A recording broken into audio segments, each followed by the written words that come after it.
இயேசு கிறிஸ்து சிலுவையில் பேசின முதல் வார்த்தை, பிதாவே, இவர்களுக்கு மன்னியும், தாங்கள் செய்கிறது இன்னதென்று அறியாதிருக்கிறார்களே. ஒரு சிறு குழந்தை தவறு செய்யும் பொழுது அறியாமல் செய்துவிட்டது என்று சொல்லி சுலபமாக நாம் மன்னிப்பது போல இயேசு தம்மை சிலுவையில் அறைந்தவர்களை மன்னித்தார்.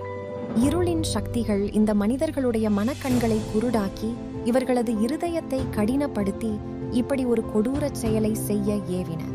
தங்களுடைய சுயபுத்தியின்படி செயல்படுகிற எவரும் இப்படி ஒரு நல்ல மனிதரை கொடூரமாக சிலுவையில் அறைய மாட்டார்கள்.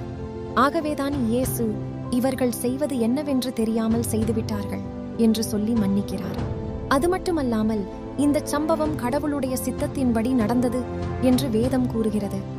இவரை சிலுவையில் அறைந்த கைகள் மட்டும்தான் அக்கிரமக்காரரின் கைகள் என்றும் இதற்கான திட்டமும் தீர்மானமும் கடவுளுடையது என்றும் வேதம் கூறுகிறது. மனுவர்க்கத்தின் பாவத்திற்கு இயேசுவை சிலுவையில் பலியாக்க கடவுள் சித்தம் கொண்டிருந்தார்.